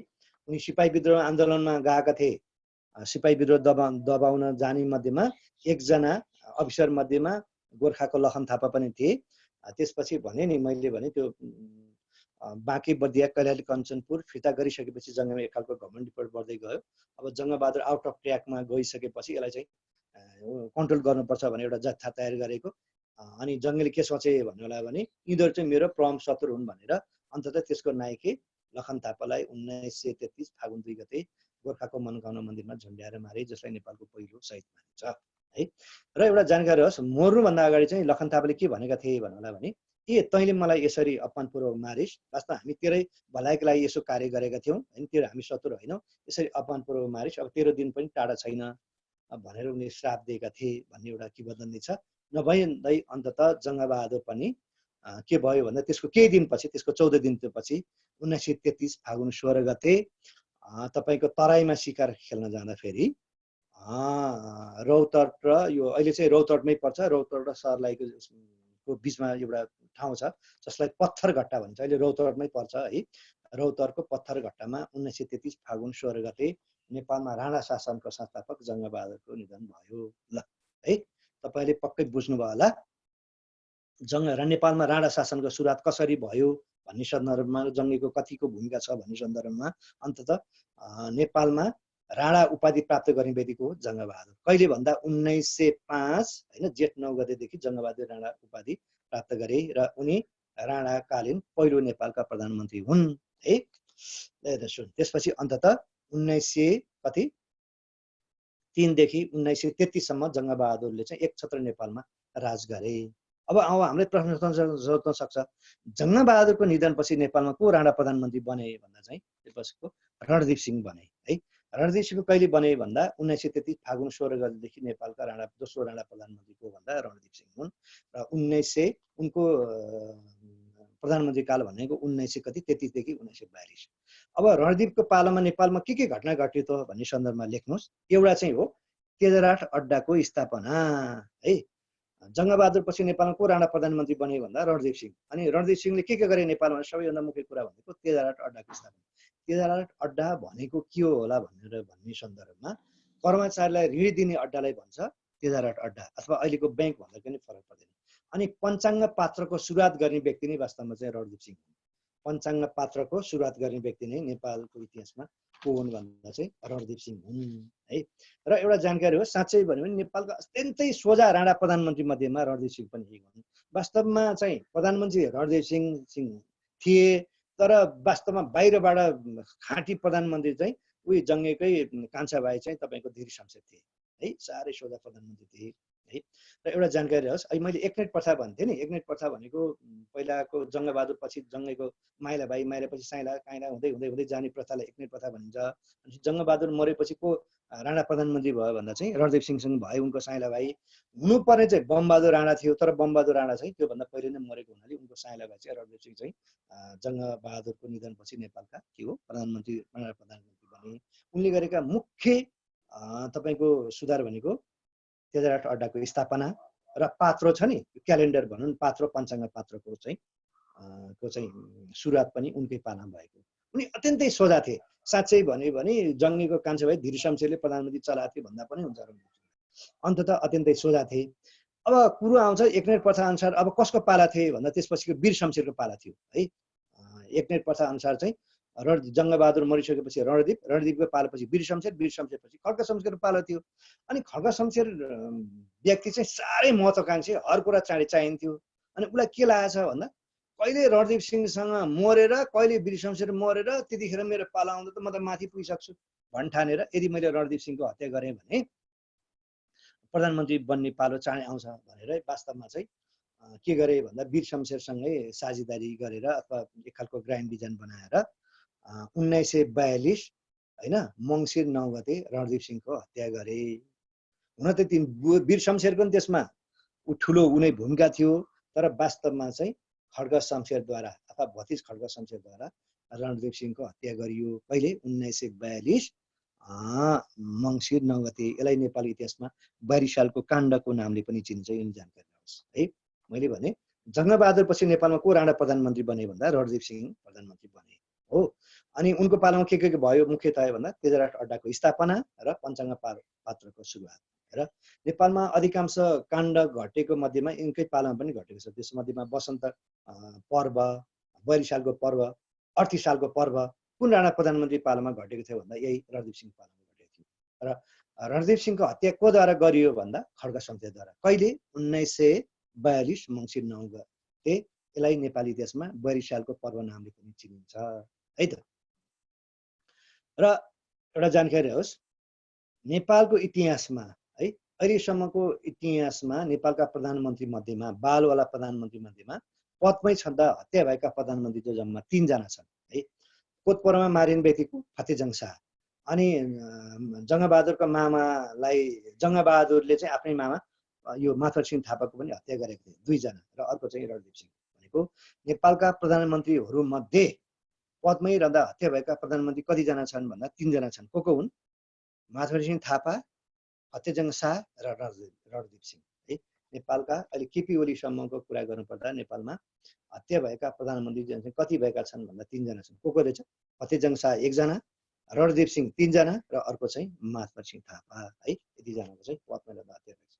अब प्रधानमन्त्री को बने त्यसपछि भन्दा चाहिँ रणदीप सिंहको हत्यापछि वीर शमशेर प्रधानमन्त्री बने।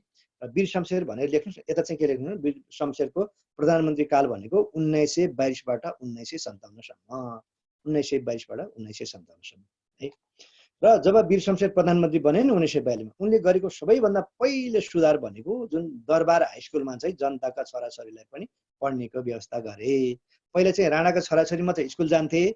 वीर शमशेर जब 1942 होइन मङ्सिरमा प्रधानमन्त्री बनेपछि के गरे भन्दा सबैभन्दा महत्त्वपूर्ण कुरा गरे भनेको जनताका छोराछोरीलाई पनि स्कुल जाने व्यवस्था मिलाए। कसले? वीर शमशेरले है। भनेको दरबार हाई स्कुलमा चाहिँ जनताका छोराछोरीलाई पनि स्कुल जाने व्यवस्था गरे।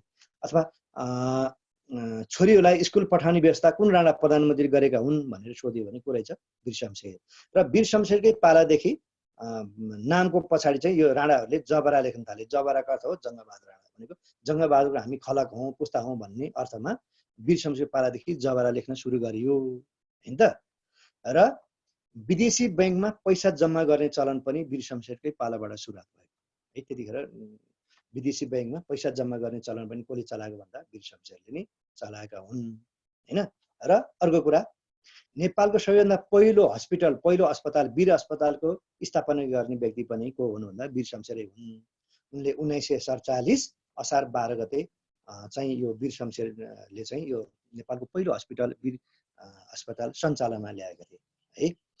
र यिनले गरेका अन्य महत्त्वपूर्णको कुराहरू गर्नुपर्दा वीर शमशेरले गरेका अन्य महत्त्वपूर्ण कुराहरू गर्नुपर्दा तपाईको सेतो दरबार, रातो दरबार, फोहरा दरबार र नारेटी दरबारको निर्माण गर्ने राणा प्रधानमन्त्री पनि वीर शमशेर हुन् है। तपाईको यो सेतो दरबार चाहिँ कहाँ थियो भन्दा यो दरबारमार्ग छ नि कान्ति पथमा रहेको थियो। अहिलेको अन्नपूर्ण भन्ने होटेलमा चाहिँ पहिला चाहिँ तपाईको यो सेतो दरबार थियो। रातो दरबार कहाँ थियो भन्दा त्यो एकेएनएन होटेल छ नि हो त्यो रातो दरबार थियो। फोहरा दरबार चाहिँ कहाँ थियो भन्दा अहिलेको निर्वाचन आयोग छ नि हो त्यहाँ थियो। भनेको रातो दरबार, सेतो दरबार र फोहरा दरबारका साथसाथै नारेटी दरबारको स्थापना गर्ने राणा प्रधान को भन्दा वीर शमशेर हुन् है। र नारेटी दरबारको डिजाइनर को भनेर सोध्यो भने विपन यो धेरैपल्ट लोकसेवामा सोधेको छ, यो जानकारी होस्। नारेटी दरबारको स्थापना गर्ने व्यक्ति को भन्दा वीर शमशेर, यसको डिजाइनर अथवा आर्किटेक्चर वास्तुविद को भन्दा चाहिँ विपन बेलायतबाट ल्याएको उनी आर्किटेक्चर थिए, यो नि जानकारी रहोस्। र वीर शमशेरले गरेको अर्को महत्त्वपूर्ण काम चाहिँ नेपालमा मोटर चढ्ने पहिलो व्यक्ति को भन्दा वीर शमशेर हो। उनले चाहिँ तपाईको बेलायतबाट फोर्ड कम्पनीको तपाईको गाडी चाहिँ यो भीमफेदी हुँदै बोकाएर ल्याएका थिए र नेपालमा मोटर चढ्ने पहिलो व्यक्ति को भन्दा चाहिँ वीर शमशेर हुन्, यो जानकारी होस्। र नेपालमा जेल निर्माण गर्ने पहिलो व्यक्ति जुन झ्यालखाना भनिन्छ नि है कैदीहरूलाई राख्ने ठाउँ, जेल निर्माण गर्ने पहिलो राणा प्रधानमन्त्री नै वीर शमशेर हुन्। हुन त तपाईले जेल त्यो बेलामा अलिक व्यवस्थित जेल थिएन है। यो जुन छ नि यो सुन्दारा निरको जेल विक्रम सम्मत 1951 उनले चाहिँ केन्द्रीय कारागार अथवा जेलको निर्माण गरे। नेपालमा जेलको निर्माण गर्ने पहिलो प्रधानमन्त्री वीर शमशेर हुन्।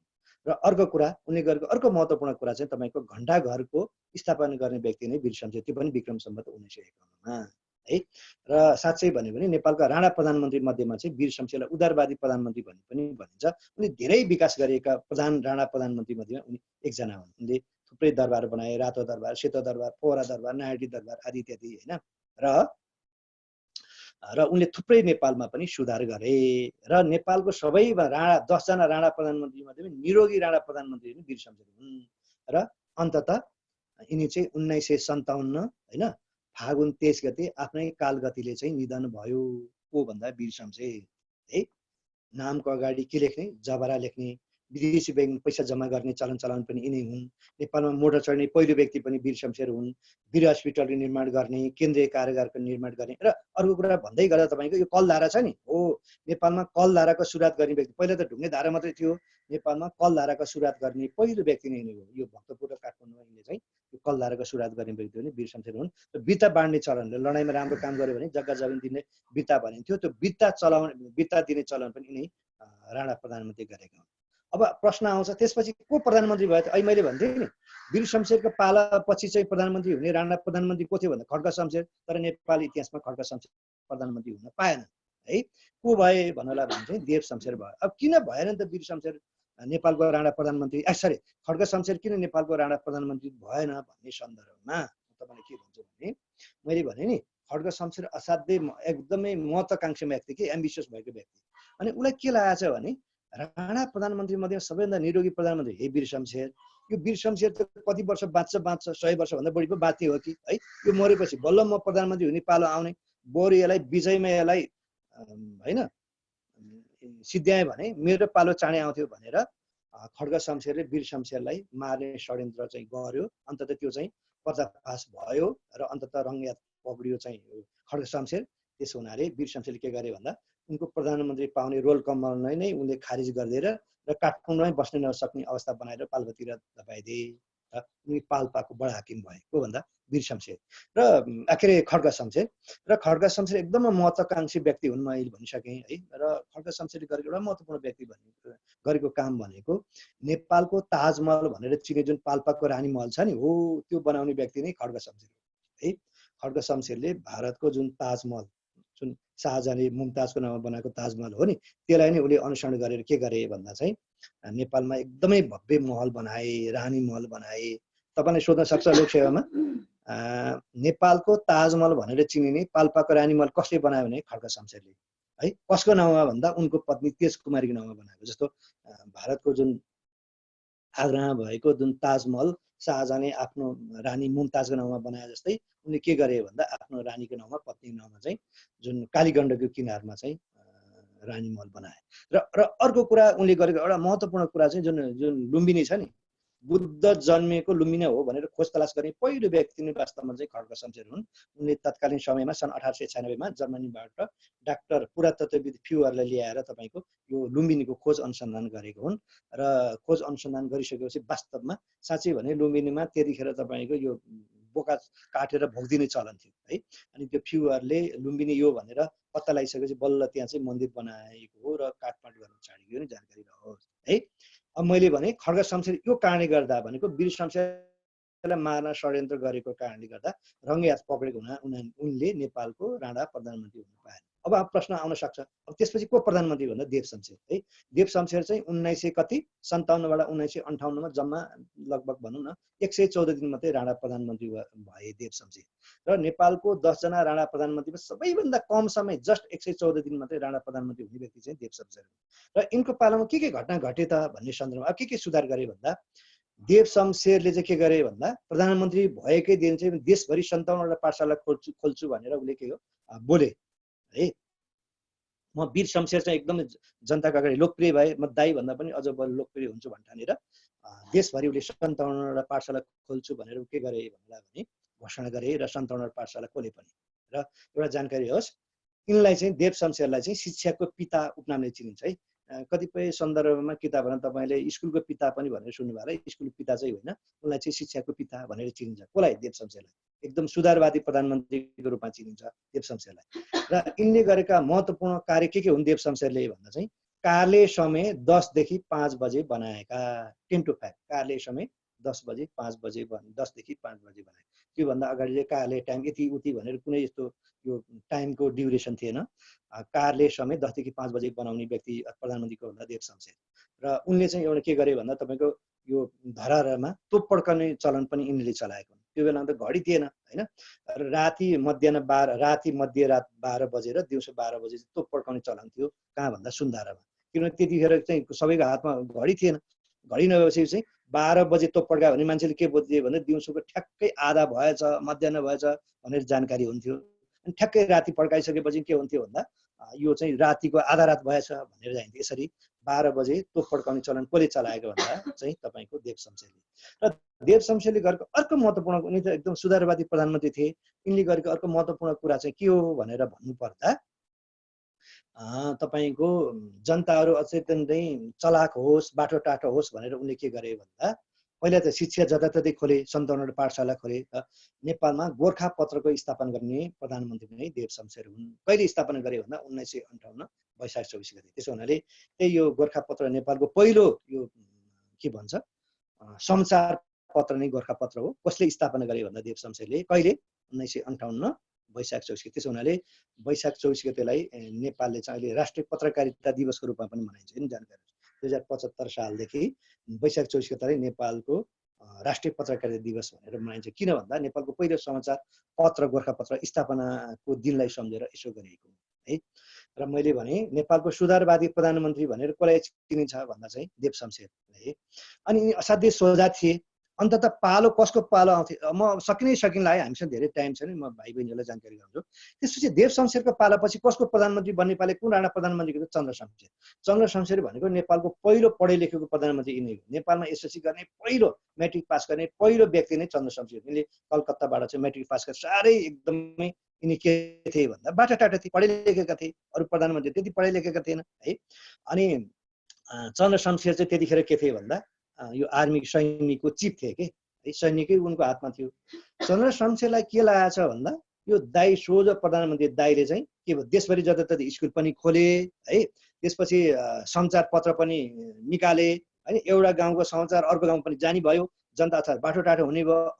अब राणा शासनलाई भडखालोमा हाल्ने भयो दाईले भन्ठानेर के गरे भन्दा अत्यन्त सोझा प्रधानमन्त्री देव शमशेरलाई एकदमै चतुर भाइ चन्द्र शमशेरले कु गरे भनेको शासन हत्या भनेको 1958 असार 13 गते 4 हात खुट्टा बाँधेर देव शमशेरलाई कु गरेर आफू प्रधानमन्त्री बनेर धनकुटातिर पठाइदिए। त्यसो हुनाले नेपालको इतिहासमा देव शमशेरलाई धनकुटे महाराज भनेर पनि चिनिन्छ है। उनलाई धनकुटेतिर पठाइदिए, धनकुटातिर है। उनलाई के भनिन्छ? धनकुटे महाराज पनि भनिन्छ। र नेपालको राणा प्रधानमन्त्रीमा असाध्यै सबैभन्दा सोझा र असाध्यै कम समय राणा प्रधानमन्त्री हुने पनि देव शमशेर हुन् है त। ल आजलाई यति नै। बाँकी देव शमशेर पछि म एउटा जानकारी गर्छु। त्यसपछि चन्द्र शमशेर भयो, चन्द्र शमशेर भीम शमशेर, भीम शमशेर पछि पद्म शमशेर, पद्म शमशेर पछि मोहन शमशेर, यसरी 10 जना राणा प्रधानमन्त्री भए। आज चाहिँ म तपाईँहरूलाई यही देव शमशेरसम्म चाहिँ जानकारी गराएँ, सरल भाषामा यहाँलाई बुझ्ने गरेमा मैले भनेको। कसैलाई केही कन्फ्युज छ भने भन्न सक्नुहुन्छ। हामी कहाँ केही 5-7 मिनट केही छ? कोही भाइ बहिनीहरूले त्यस्तो केही छ राणा शासन बारेमा अथवा अहिलेसम्म मैले जानकारी गराएमा त्यहाँ कोहीलाई केही छ कन्फ्युज कुराहरू के छ भाइ बहिनीहरू? सर नारायण हिटीको डिजाइनर सर को भन्नुभएको थियो हजुरले? बी फोन यिन चाहिँ बेलायती इन्जिनियर है। बी फोन यो धेरै पटक सोधेको छ तपाईको अधिकृत लेभल हैन, असै, इन्स्पेक्टर, क्याडेट आदि इत्यादि अरूहरुमा पनि सोधेको छ है। बी फोन लेख्नु भयो? अरु केही छ त्यसमा? अरुलाई तपाईलाई कन्फ्युज भएको कुरा केही छ? सर यो तपाईले जङ्गबहादुरको राणाको पालामा चाहिँ राजा राजेन्द्र र सुरेन्द्रको बारेमा चाहिँ केही कुराहरू समेट्नु भयो, तर यो पछि रणोदीपको पालामा देव शमशेरको पालामा भएका राजाहरूको बारेमा के त समेट्नु भएन? हैन, त्यो म तपाईलाई यो मैले अस्ति नै शाहवंशको तपाईलाई त्यो मैजारो गरेकै छैन के। शाहवंशको बारेमा चाहिँ मैले तपाईलाई कमसेकम पढाउनै पर्छ के एक दिन चाहिँ। त्यसपछि तपाईहरु क्लियर हुनुहुन्छ। भनेको शाहवंश पनि त्यहाँ हल्का जोडिन्छ के। भनेपछि जङ्गबहादुर राणा प्रधानमन्त्री बन्दा नेपालका राजा को थिए भन्दा सुरेन्द्र थिए। त्यो भन्दा अगाडि चाहिँ त्यो अलौ पर्व जुन भने नि 1904 साउन 22 गते जङ्गबहादुरले यो वीरगञ्जको जुन वीरगञ्ज नजिक अलौ भन्ने ठाउँमा चाहिँ समातेर जुन कैद गरे नि हो, त्यसलाई अलौ पर्व भनिन्छ। जुन नेपालको वाटरलू युद्धले वाटरलू पर्वको नामले पनि चिनिन्छ। त्यसपछि सुरेन्द्र भए, सुरेन्द्र पछि त्यसपछि गिरवाण युद्ध के अरे त्यसपछि सुरेन्द्र होइन, त्यसपछि पृथ्वी विक्रम आदि इत्यादि हुँदै जान्छ के। तपाईलाई त्यो के भन्छ शाहवंशको एक दिन चाहिँ पढाउनु पर्ने हुन्छ, बल्ल बुझ्नुहुन्छ। अरु केही छ त्यो राणाको बारेमा तपाईलाई? सर अहिले यो जङ्गबहादुरको शाखा सन्तानको के छ स्थिति? कति भाइहरू कति खलकहरू छन्? जङ्गबहादुरको जिन छ नि हजुर, त्यो चाहिँ के छ यसो अलिकति प्रश्न पार्दिनुहुन्छ कि सर? हजुर, म जङ्गबहादुरको बारेमा मैले जाने बुझेको र मेरो जानकारी भएको हल्का केही कुरा बुझाउँछ है। जङ्गबहादुरको चाहिँ अहिले पनि तपाईको यो जुन थापा थरी छ नि तपाईको यो उनीहरु छ नि, त्यहाँनिर चाहिँ राणा मध्येमा जङ्गबहादुरको दिन चाहिँ उसको दिन चाहिँ श्राद्ध गरिन्छ है। जङ्गबहादुरको अहिले पनि श्राद्ध गरिन्छ। मैले बुझे अनुसार पछिल्लो जानकारी यो जेनिका कुबर भन्ने अहिले यो भिचुनी के उ भएको छ नि तपाईको अलि जोगिनीको रूप जस्तो भइरहेछ नि। मलाई जानकारी जङ्गबहादुरको अहिलेको एकदमै उनको सन्तान भनेको चाहिँ यो जेनिका कुबर के छ नि, सुन्नु भएको छ यहाँले? सुनिरहेछ हजुर, सुनिरहेछ हजुर।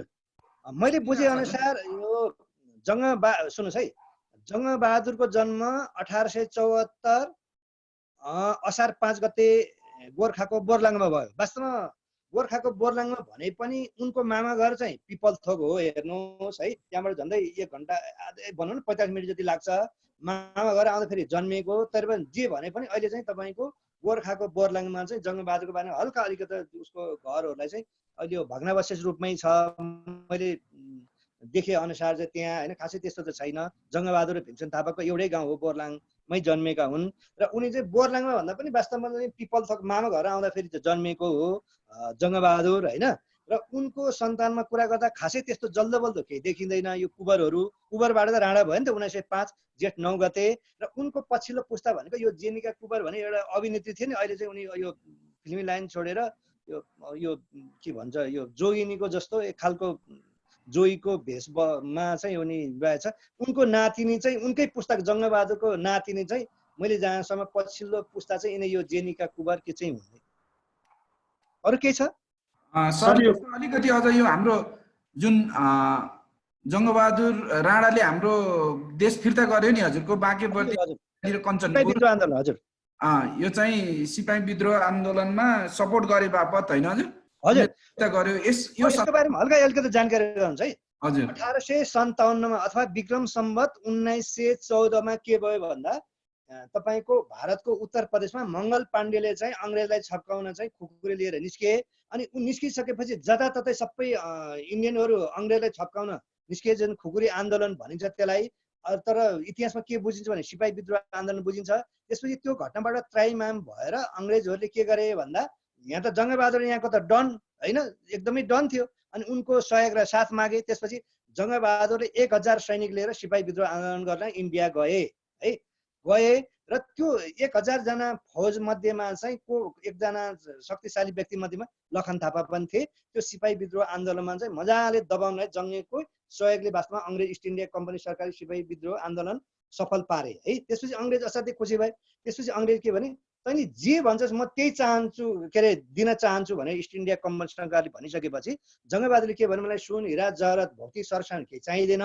दिने नै भयो भने त्यो सुगौली सन्धि अथवा जुन 1800 विक्रम सम्वत 1872 अथवा 3 मार्च 1816 जुन सुगौली सन्धि भयो नि सुगौली सन्धि हुँदाखेरि अहिलेको जुन नयाँ मुलुक भन्ने नै बाँके बर्दिया कैलाली कञ्चनपुर चाहिँ उतै गाभिएको थियो अनि जङ्गबहादुर के भने त्यो मेरो अलिकता साथ पर्ने जग्गा जमिन उता गाभिएको छ इस्ट इन्डिया कम्पनी सरकारमा गाभिएको छ मैले चाहे के अरे मलाई चाहिँ त्यो फिर्ता पाए हुन्थ्यो भए म आभारी हुन्थ्यो भनेपछि अङ्ग्रेजले चाहिँ दिएको चाहिँ 1914 तर फिर्ता चाहिँ तपाईँको 1917 कार्तिक 3 गते बल्ल नेपालले फिर्ता पायो अथवा सुगौली सन्धि हुनुभन्दा 62 वर्ष भइसकेपछि 62 वर्षसम्म चाहिँ नेपालको जुन नयाँ मुलुक बाँके बर्दिया कैलाली कञ्चनपुर तपाईँको उतै इन्डियामै थियो बल्ल 62 पछि चाहिँ जङ्गबहादुरले फिर्ता पाओ त्यहीलाई चाहिँ जङ्गबहादुरले चाहिँ यसरी फिर्ता गरेको यो नयाँ मुलुक छ अरु केही छ त्यस्तो सर यो कोट पर्वमा सर पहिला मर्ने व्यक्ति अनि त्यसपछि भण्डारखाल पर्वमा पहिला मर्ने व्यक्तिको बारेमा भन्दिनु न सर अब म बताउँछु है अब तपाईलाई भन्छ नेपालमा कोट पर्व कहिले भयो 19 अब म एउटा यो अलिकति कतिपय कुराहरु कन्ट्रोभर्सियल कुरा छ कि साच्चै भन्यो भने 1903 भदौ 31 गते भएको हेर्नुहोस् कोट पर्व है यो संशोधन मण्डल भनेको नेपाली इतिहासमा अलिकति विवादास्पद अथवा कन्ट्रोभर्सियल भयो भने त्यो निराकरण गर्ने निकाय भनेको त्यही हो साच्चै भन्यो भने एक्चुअल डेट भनेको 1903 भदौ 31 गते हो तर सबैले मानेको लोकसेवाले मानेको भने 1903 असोज 2 गते कोट पर्व भयो हो अब तपाईलाई सोध्यो भने कोट पर्वमा मारिने पहिलो व्यक्ति को थिए भन्दा चाहिँ अहिले हामीले भने नि ऐमान सिंह बस्नेत थिए कुन बार घटेको थियो भन्दा शनिबार कहिलेकाहीँ आउनै सक्छ है कोट पर्व कुन बार घटेको थियो भने आउनै सक्छ अनि कोट पर्वको महारानी भन्नेले कसलाई चिनिन्छ भनेर सोध्यो भने राजेन्द्र लक्ष्मी है र कोट पर्वपछि नि जङ्गबहादुर के हो एकदम शक्तिशाली प्रधानमन्त्री बनेका हुन् अब हामीले पनि सोध्न सक्छ तपाईको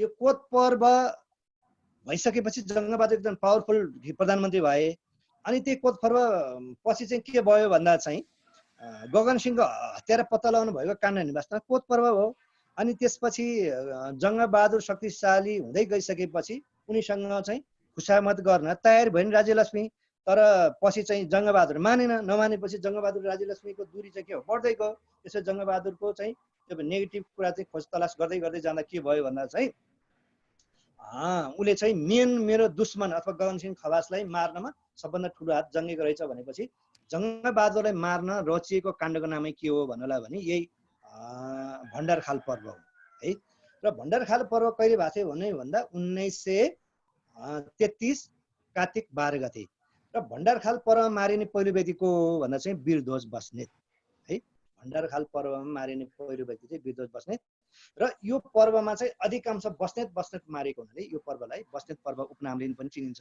कुन पर्वलाई भन्दा चाहिँ भण्डारखाल पर्व अथवा विच पर्व नोन एज भण्डारखाल पर्व इन नेपाल हिस्ट्री भन्ने सोध्यो भने को रहेछ भण्डारखाल पर्व यसलाई चाहिँ के नामले पनि चिनिन्छ भन्नलाई भने बस्नेत पर्व नामले पनि चिनिन्छ सबैभन्दा पहिला भण्डारखालमा मारिने व्यक्ति चाहिँ वीरध्वज बस्नेत अनि कोट पर्वमा मारिने चाहिँ ऐमान सिंह बस्नेत र ऐमान सिंह बस्नेतको छोरा नै वास्तवमा चाहिँ वीरध्वज बस्नेत जुन जानकारी अझ केही एनी कन्फ्युज सर यो जुन राणाहरूले पाए नि श्री 3 उपाधि र यो कुँवरबाट राणा कसरी भयो यसमा पनि अलिकति प्रश्न पारिदिनु भयो नि हामी एकदमै खुसी हुने थियौँ सर हस् अब सुन्नुहोस् है अब जङ्गबहादुरले 1905 जेठ 9 गते चाहिँ राजा सुरेन्द्रको पञ्जा पत्रबाट के भयो भने उनी चाहिँ राणा उपाधि प्राप्त गरे अब के भयो सुन्नुहोस् है म तपाईँलाई भन्छु कुनै एउटा प्युठानको व्यक्ति मानिलिनुहोस् है प्युठानको हरिबहादुर राउत भन्ने व्यक्ति काठमाडौँ आएर बस्यो 15-20 वर्ष बस्यो, 2-4 बङ्गला बनायो, गाडी जोड्यो आदि इत्यादि भयो भने मलाई के लाग्छ भने यो कहाँ हरिबहादुर राउत लेख्ने, म त धनी सम्पन्न भएँ, अलि सुख शयनमा बसेँ, कहाँ हरिबहादुर लेख्ने भनेर उसले केही समयपछि त हरिबहादुरको ठाउँमा हरि राउत लेखा जस्तै जङ्गबहादुरले के लाग्यो भन्दा उनी देशको प्रधानमन्त्री पनि भए होइन, धन सम्पत्ति पनि भयो, सर्वशक्तिमान पनि भयो, उसले जे भने जनता उठ भने उठ, बस भने बस भयो, त्यस्तो अवस्था पनि भयो। र जङ्गले के लागेको छ होइन,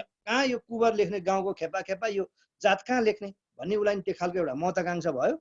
अन्ततः उसले के राखे भन्दा अनि त्यसपछि सुरेन्द्रबाट चाहिँ उसले के प्रस्ताव राख्यो भने होइन अब म चाहिँ राणा हुन्छु भनेर 1905 जेठ 9 गते चाहिँ सुरेन्द्रको पन्जा पत्रद्वारा चाहिँ पुरै बकाइदा भनौँ एक खालको दस्तावेज बनेर कुबरबाट राणा भए। कुबरबाट राणा भए भन्नुको अर्थ चाहिँ सामान्य रूपमा के बुझ्यो भने ऊ शक्तिशाली पनि भए, धनी पनि भए, उसले जे भन्यो त्यही पनि हुन सक्यो। त्यसपछि उसले राणा उपाधि प्राप्त गरे भनेको यो हरिबहादुरबाट हेरी भएको जस्तै हो।